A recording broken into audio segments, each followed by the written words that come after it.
अच्छा, हमने लास्ट जहाँ पर अपना लेक्चर एंड किया था, आज हमारा जो नेक्स्ट टॉपिक है वो है पैकेट और फ्रेम का। लास्ट में मैं पैकेट आपको पैकेट के बारे में बताया, उसके बाद फ्रेम्स के बारे में बताया, इसके बाद आपको एडवांटेजेस उसके डिसएडवांटेजेस बताए। पैकेट और फ्रेम की जो जेनेरिक डेफिनेशंस है वो ये है कि जिसमें आप अपने किसी भी टर्म्स ऐसी के जिसमें आप अपने डाटा को स्मॉल ब्लॉक्स में डिवाइड करके यूज़ करें, उसको पैकेट बोलते हैं। इसमें हार्डवेयर टेक्नोलॉजी जो है वो जो हर किस्म की जो हार्डवेयर टेक्नोलॉजी होती है वो डिफरेंट किस्म के पैकेट के फॉर्मेट को यूज़ करती होती है, तो इससे इसका कोई लिंक नहीं है। बस इतना है कि आपका डाटा जिस किस्म का भी हो आप उसको स्मॉल ब्लॉक्स में डिवाइड कर दें, पैकेट्स बना लें, उस पैकेट्स को यूज़ करें, जिसकी वजह से आपके जो ट्रांसमिशन मीडिया में जो डाटा सेंडर से रिसीवर की तरफ जाएगा उसमें किसी किस्म की रिकवर ना आए, और साथ में ये भी पता लगता रहे कि उसमें अगर पैकेट कोई लॉस भी कर गया, यानी कि लॉस्ट कर गया, गिर गया या उसकी एनर्जी खत्म हो गई है, तो रिसीवर एंड को पता लग जाए कि फलां फलां मेरे पैकेट्स आ गए हैं, फलां फलां ग्रुप्स बंदी आ गई हैं, एक पैकेट नहीं आया, तो वो रिसीवर सेंडर को दोबारा रिक्वेस्ट सेंड कर सकता है कि मुझे वो फलां पैकेट नहीं आया, इसलिए वो दोबारा रीसेंड करें। ये ऑप्शंस आ जाती है। लेकिन इससे पहले जब हम पैकेट से पहले पढ़ रहे थे, तब कंप्यूटर नेटवर्क में जो हम डाटा सेंड किया जाता था, तो रश की वजह से हो सकता था कि रिसीवर को भी ना पता लगे कौन सा डाटा रह गया है, कौन सा एट द मिड हमें पता ही नहीं लगता, तो मिड में क्या हो रहा है, कौन सा डाटा पहुंच गया, कौन सा रह गया, तो इस चीज़ का अंदाज़ा नहीं था। तो पैकेट ने ये फैसिलिटी प्रोवाइड की। इसके बाद हमारे पास जो नेक्स्ट पॉइंट है फ्रेम का। फ्रेम जो बेसिकली एक हार्डवेयर फ्रेम जो कि पैकेट को आपके जो हार्डवेयर की टेक्नोलॉजी है जितनी भी, यानी कि फ्रेम फॉर्मेट में मैं यही कहूँगा कि आपके पास जितनी भी पैकेट्स के ब्लॉक ऑफ डाटा को एक फ्रेम सेट में आगे सेंड आउट करना, एक इसका फ्रेम सेट बना देना, तो कम्बिनेशन ऑफ पैकेट्स ही है कि जिसमें हम कह सकते हैं कि फ्रेम या हार्डवेयर फ्रेम जो कि पैकेट को ही डिनोट करती हैं एक स्पेसिफिक फॉर्मेट में और एक स्पेसिफिक हार्डवेयर टेक्नोलॉजी में। जो डाटा सेंड किया जाता है उसका फॉर्मेट कैसा रखा जाता है, पैकेट के जो ब्लॉक्स होते हैं उसको एक फॉर्मेट में सेंड कैसे किया जाता है, उसको फ्रेम कहते हैं। अच्छा, नेक्स्ट मैंने आपको ये बताया था कि आपके पास फ्रेम फॉर्मेट का जो स्ट्रक्चर है, जिसमें आपको मैंने एग्जांपल के तौर पर बताया था कि फार्मूला ये है, frame is equal to structure of packets, frame is equal to structure of packets, and maybe is called also a group of bits, क्योंकि पैकेट्स में हम ग्रुप्स बना लेते हैं बिट्स के, तो उसको फ्रेम कहा जाता है। लेकिन यहाँ पर एक क्वेश्चन अराइज हुआ था कि इसकी हम कैसे बता सकते हैं कि हमारा जो जैसे नीड टू डिफाइन, जैसे कि आपको स्क्रीन पर स्लाइड में मेंशन है कि need to define a standard format for data to indicate the beginning and the end of the frame. हम कुछ ऐसी बिट्स सेंड कर देते हैं कि जिसमें एक स्टार्ट का होता है बिट और एक एंड की बिट होती है फ्रेम में।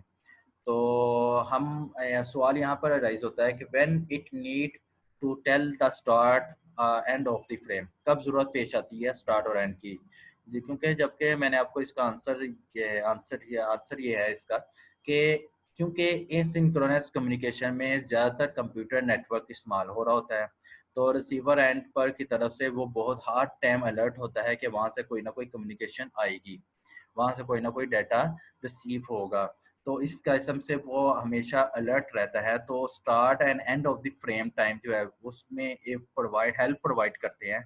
ये जो beginning and end of the frame है, ये इसको हेल्प प्रोवाइड करती है कि आपके जो data sending point of view से कि रिसीवर को मालूम हो जाए कि डाटा आ रहा है, और रिसीवर पॉइंट ऑफ व्यू से भी ये पता लग जाए कि डाटा किस किस्म का आ रहा है। तो इस किस्म की हेल्प प्रोवाइड करता है, इसलिए हमें स्टार्ट और एंड की तब जरूरत पेश आती है। अच्छा, इसके बाद हमारे पास जो मैंने आपको बताया था कि एसक्यूएल करैक्टर फाइल में हम ये जो है डाटा हम यूज़ नहीं कर सकते, लेकिन हम ये करते हैं, हम साइड पर दो करैक्टर, एक है स्टार्ट ऑफ द बिट जिसको बिगिनिंग ऑफ द फ्रेम कहते हैं, एक एंड ऑफ द फ्रेम, इसमें दो बिट एक ऐसी ऐड दो करैक्टर ऐड कर देते हैं जो हम स्टार्ट में एक लगाते हैं और एक एंड पर लगाते हैं, ठीक है। इसको एक को कहते हैं स्टार्टिंग ऑफ द फ्रेम कह देते हैं और एक को कहते हैं एंडिंग ऑफ द फ्रेम कह देते हैं, ठीक है। और ये दो करैक्टर जो हैं, जो हम किसी भी डाटा जो सेंड करेंगे उसके साथ लगाने से उसको हम कहते हैं फ्रेम डेलीमीटर। फ्रेम डेलीमीटर का वर्ड उसको कह दिया जाता है। तो उसका फॉर्मेट ऐसा है जिसमें हम स्टैंडर्ड पढ़ेंगे, RS रिकमेंडेड स्टैंडर्ड जो 232 का हम रीड आउट करके हटे हैं, उसके ही उसी को साथ लेकर चलेंगे। देखें अब इसमें जो आपको फ्रेम फॉर्मेट में ये जो SOH है, ये है स्टार्ट ऑफ द हेडर, और ये जो आपके पास EOT है ये आपका एंड ऑफ द ट्रांसमिशन है। और जो आपने डाटा पैकेट में सेंड करना है वो आपने block of the data in frame ऐसे सेंड किया जाता है। फ्रेम फॉर्मेट से सबको आई थिंक नॉलेज होगी कि मैं कहना क्या चाह रहा हूँ। नेक्स्ट जो हमारे पास मैंने स्टडी आउट करवाया था तो वो थे कि इसमें एडवांटेजेस और डिसएडवांटेजेस क्या हैं फ्रेमिंग के। डिसएडवांटेजेस और तो यही है फ्रेमिंग के, इससे जो एक्स्ट्रा ओवरहेड का डाटा को जो सेक्सी पॉइंट है ना, डाटा आपका बढ़ जाता है। कैसे? अब आपने ग्रुप ऑफ डाटा में पैकेट सेंड किया है, उसमें दो करैक्टर, मैंने अभी बोला दो करैक्टर ऐड होते हैं, एक SOH के नाम से ऐड होता है स्टार्ट ऑफ द हेडर, एक एंड ऑफ द ट्रांसमिशन के नाम से ऐड होता है जिसको आप EOT का नाम दे दिया। अब ये दो जो करैक्टर ऐड किए तो ये करैक्टर ओवरहेड तो हो गया, काम तो बढ़ गया क्योंकि दो करैक्टर और ऐड हो गए। ये ट्रांसमिट करने के लिए टाइम लेते हैं, एक डिसएडवांटेज ये है। और लेकिन ये ट्रांसमिट करते तो हैं लेकिन किसी किस्म का डाटा नहीं लेके जाते। ठीक हो गया। नेक्स्ट जो इसका एडवांटेजेस ये है कि अगर हमें अकोमोडेट करता है ट्रांसमिशन में, अगर किसी किस्म की प्रॉब्लम आती है तो हमें इससे मालूमात हासिल हो जाती है कि अगर हमारा and of the transmission EOT missing हो तो वो हमें इंडिकेशन दे देता है कि सेंडिंग जो है, सेंड करने वाला कंप्यूटर वो क्रैश हो गया है, यानी कि उसका डाटा क्रैश हो गया है। अगर SOH जैसे बिगिनिंग ऑफ द हेडर है, अगर वो मिस हो जाए तो उसकी इंडिकेशन ये है कि आपको जो डाटा रिसीव हो रहा था वो या तो इन मिड में मिस हो गया या बिगिनिंग ऑफ द मैसेज में ही वो डाटा आपको सेंड हो ही नहीं पाया। या ये भी हो सकता है कि आपके पास जो फ्रेम आप यूज़ कर रहे हैं बैड है, बैड फ्रेम की वजह से आपका डाटा जो है रास्ते में ही डिस्कार्ड हो जाता है, तो मालूमात तो पहुंच जाती है ना। तो इस किस्से में ये एडवांटेजेस है जो हम दो करैक्टर जो ऐड करते हैं SOH और EOT के नाम से। मैंने आपको इसके साथ साथ ये भी बताया था कि आपके पास जो नेक्स्ट आपके पास जो पैकेट है ना, पैकेट जो है वो आपने अगर ISO मॉडल या OSI मॉडल पढ़ा होगा तो उसमें जो थर्ड लेयर है, नीचे से थर्ड लेयर फिजिकल, उसके बाद डाटा, उसके बाद नेटवर्क, तो थर्ड लेयर जो है वो कंसीडर की जाती है पैकेट लेयर पर, जो पैकेट हम पढ़ रहे हैं। और उसके बाद जो सेकंड लेयर है फिजिकल के बाद, उसको कहा जाता है डाटा लिंक लेयर, वो फ्रेम पर कंसेप्ट उसका होता है। तो पैकेट और फ्रेम का, नेटवर्क और डाटा लिंक का आपस में बहुत बड़ा किरदार अदा है। तो उसके बाद जो जहाँ से स्टार्टिंग पॉइंट है आफ्टर फ्रेमिंग एंड पैकेट्स, जो नेक्स्ट पॉइंट है वो है डाटा स्टफिंग का। अब डाटा स्टफिंग में बाज़ का हमने ये दो करैक्टर तो इस्तेमाल कर लिए, sometimes the special character like SOH starting of the header and EOT ending of the transmission may appear in the data, होते हैं, हो सकते हैं डाटा में। तो इससे प्रॉब्लम एक आती है, वो क्या आती है कि SOH and EOT as part of the data हम तो डाटा में ऐड करके अगर भेज भी दें तो will be misinterpreted as farming framing data. कैसे? वो इस तरह है कि इसको मैं प्रॉब्लम को बयान डिस्क्राइब करने लगा हूँ कि स्टार्ट और एंड ऑफ द करैक्टर आपने अपने डाटा के साथ ट्रांसमिट किया फ्रेम में, ठीक है। इससे क्या हुआ कि जब आप डाटा सेंड कर रहे थे दरमियान में एक और करैक्टर EOT के नाम से आ गया। तो देखें मैंने SOH starting of the build लिया, EOT हमने स्पेसिफाई कर दिया, आपने भी इसी तरह स्पेसिफाई करना है EOT and of the transmission, book में मेंशन है। अगर इस फ्रेमिंग ऑफ डाटा जो आप सेंड कर रहे हैं, अगर उसमें आपको इसके साथ किसी किस्म का SOH रिपीट हो जाए या EOT रिपीट हो जाए दोबारा, तो वो प्रॉब्लम क्रिएट करेगा, डेफिनेटली कि ये करेगा। तो उसका सोल्यूशन जो है वो हम उसको डाटा स्टफिंग में उसको सॉल्व करते हैं। अब ये डाटा स्टफिंग क्या चीज है, ये कैसे इस हमारे इस प्रॉब्लम को सॉल्व करेगी? सॉल्व ऐसे करेगी कि हम कुछ रिजर्व करेक्टर, हम इन करेक्टर के साथ SOH और EOT के साथ कुछ रिजर्व करेक्टर साथ में रिप्लेस कर देंगे, जिससे इसकी आइडेंटिटी डिफरेंट हो जाएगी। जब उनकी आइडेंटिटी डिफरेंट हो जाएगी तो हम उसको अपने जो पैकेट का frame, data of the frame है, उसमें जो हम डाटा ट्रांसमिट कर रहे हैं उसमें किसी किस्म की प्रॉब्लम नहीं आएगी। ये कहते हैं डाटा स्टफिंग, कि हम कुछ reserve character in other characters के साथ अगर रिप्लेस कर दें तो ये प्रॉब्लम से बचा जा सकता है। अब इस प्रॉब्लम का जो सॉल्यूशन है वो ये है कि हम क्या करते हैं कि जब these character have come into the between data, जब इनके दरमियान अगर डाटा किसी किस्म का आता है तो हम उस करेक्टर को लेते हैं और उसको उस करेक्टर को दूसरे करेक्टर के साथ रिप्लेस कर देते हैं, और इस प्रोसेस को हम डाटा स्टफिंग कहते हैं। ठीक है, इस प्रोसेस को डाटा स्टफिंग कहते हैं। अगर sometime the special character SOH and EOT may appear in the data, problem में अगेन रिपीट हो गया, कंटिन्यूड में ये है कि अगर वही हम डाटा इस्तेमाल कर रहे हो स्टफिंग में, स्टफिंग प्रोसेस को यूज करके, और अगर करेक्टर ओरिएंटेड हार्डवेयर अगर यूज कर रहे हैं, करेक्टर ओरिएंटेड हार्डवेयर, उसको बाइट स्टफिंग कहते हैं। बाइट स्टफिंग किसको कहते हैं? जिसमें हम उस डाटा के स्टफिंग के प्रोसेस को करेक्टर ओरिएंटेड हार्डवेयर में अगर इस्तेमाल कर रहे हो तो उसको बाइट स्टफिंग कहते हैं, और अगर हम उसी डाटा स्टफिंग को बिट ओरिएंटेड हार्डवेयर में अगर इस्तेमाल करें तो उसको बिट स्टफिंग कहते हैं। और बाइट स्टफिंग या में हम जो कौन सा फैक्टर यूज करते हैं, RS-232 वाला फैक्टर्स हम इस्तेमाल कर रहे हैं, वही स्टैंडर्ड हम इस्तेमाल कर रहे हैं। दोबारा रिपीट कर देता हूँ।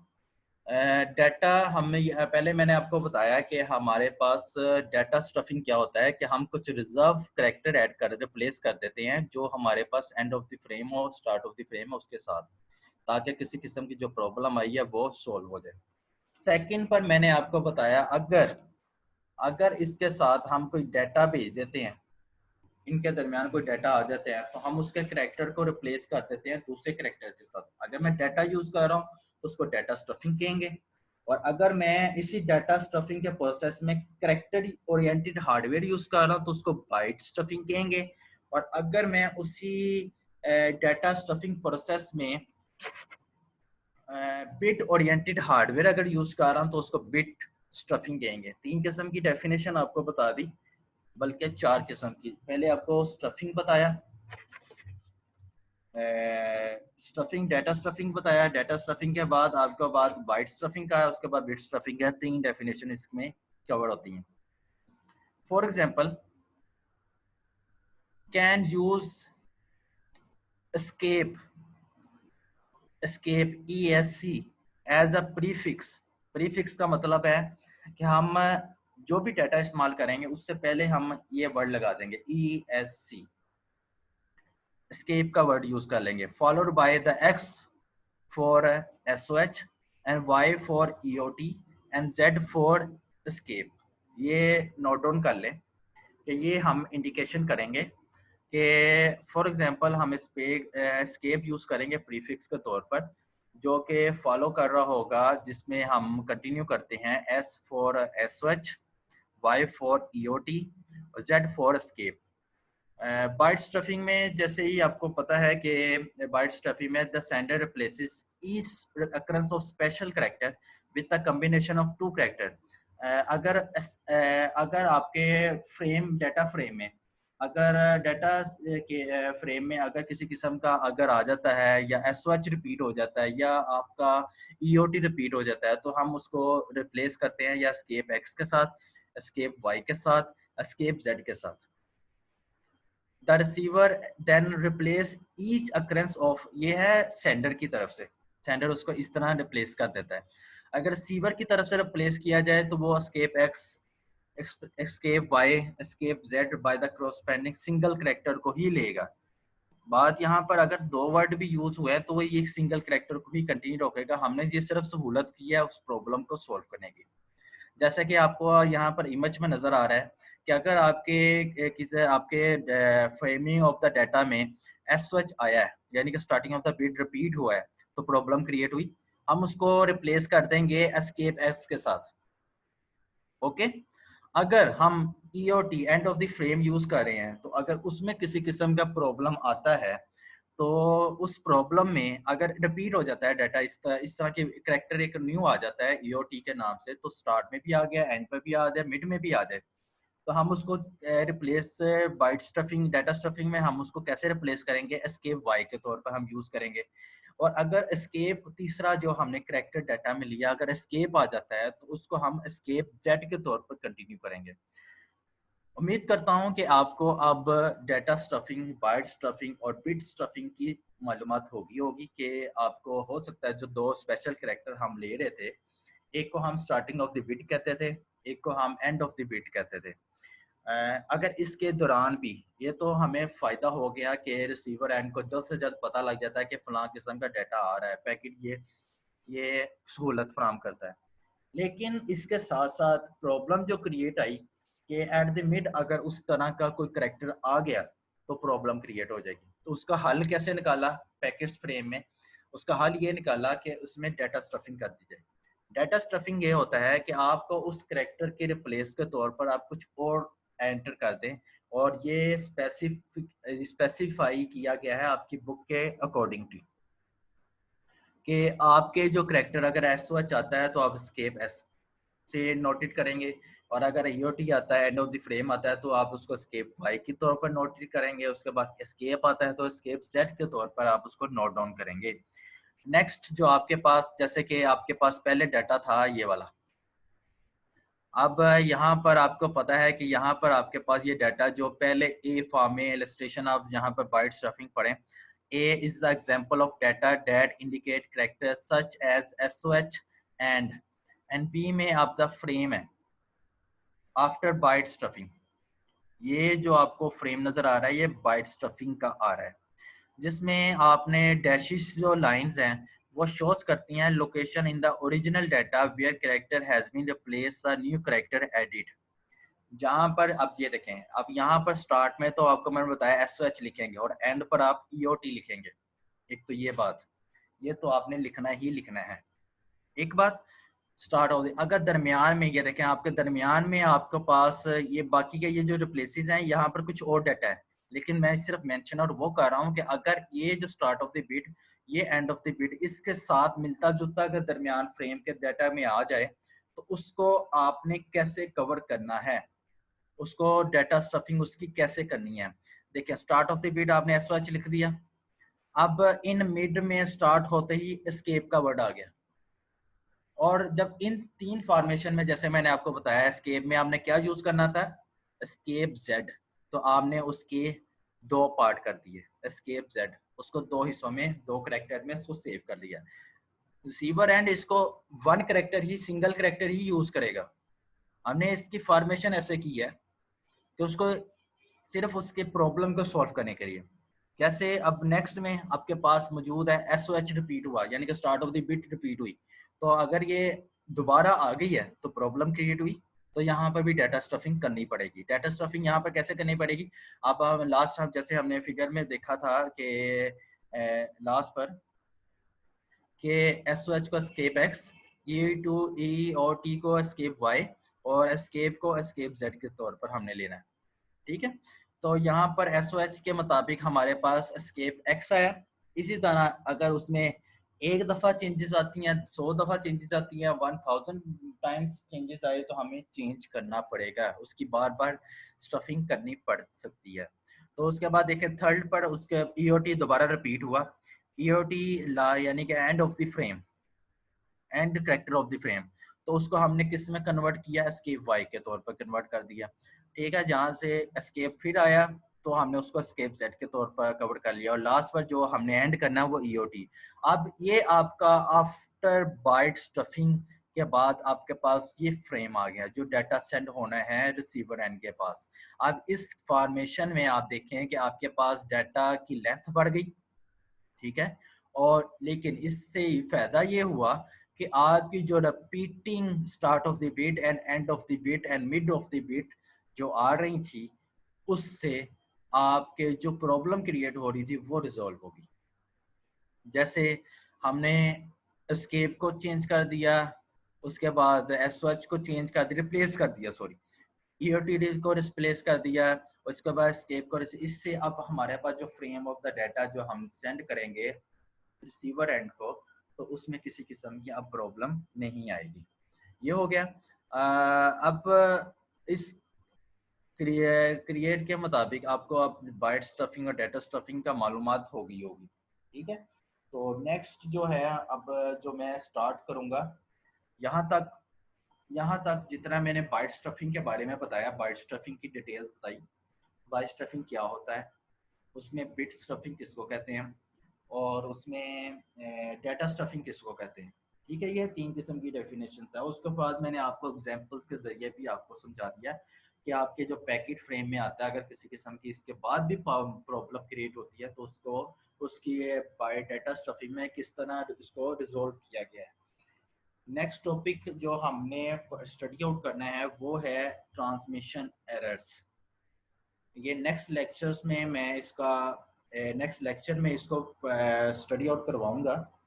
तो अब इस मुताबिक आपको बाइट स्टफिंग में आज का लेक्चर हम यहीं पर ख़त्म करते हैं।